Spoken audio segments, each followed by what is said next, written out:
Since 2023, we've been following Dr. Sara Whittingham, mother of two, Air Force veteran, doctor, and endurance athlete.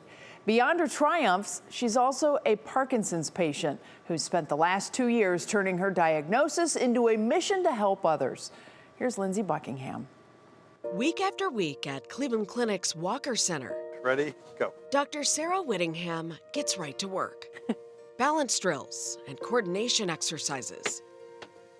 Necessary work living with Parkinson's disease.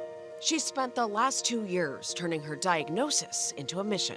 Finish line at Ironman ended up being the starting line for a lot of other things. Crossing the finish line, Sara Whittingham, you are an Ironman. Like the Boston Marathon in spring of 2024, where she made history as part of the first ever Paralympic coordination impaired division. Runners all battling Parkinson's, one of them for 25 years. This was her 125th marathon. That woman was Rhonda Folds. I still think of her all the time. She just finished Boston Marathon again after battling 2 different kinds of cancers. That completely changed my entire mindset of my whole future.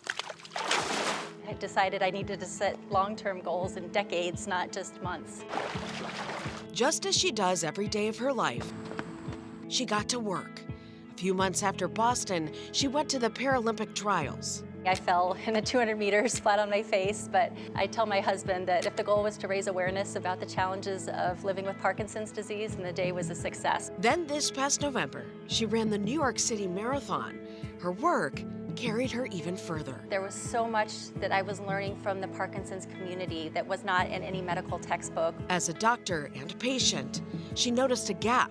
So she wrote a book called Oh Crap, It's Parkinson's. To help people in that newly diagnosed, terrified, oh crap moment. Inside, a character named Twitchy McGrit, who, like Sara, We look sort of goofy in our red and white socks, but we're proud and we're embracing our quirks and our twitchiness. those socks went all the way to Washington, D.C., where Sara spoke at the Michael J. Fox Foundation's forum, advocating for veterans with Parkinson's. We're seeing about a 10-fold higher increase in post-9/11 veterans. The other hand. Dr. Jay Alberts has been researching the connection between exercise and Parkinson's for more than 2 decades. It started out as just a raising awareness that then snowballed into a whole scientific study and research. Sara has been part of his studies since her diagnosis. She epitomizes the taking control of the disease. Dr. Alberts' latest clinical trial proves it.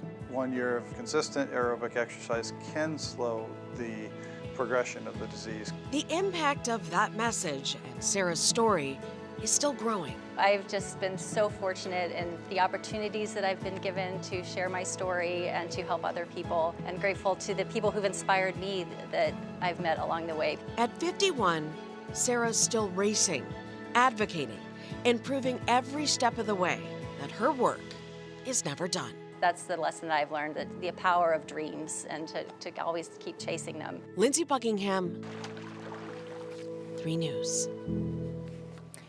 So what is next? Well, Dr. Whittingham tells us her daughter talked her into signing up for Ironman California together.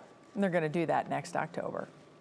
I love it when people refuse to let obstacles stand in their way. And that is a perfect example right there. And she's got a whole community around her to help. It usually takes more than one. It definitely does. To lift us up when we need that extra motivation. What a great story. It definitely does. Well, you could share your own heartstrings stories with our team. Just email heartstrings@wkyc.com.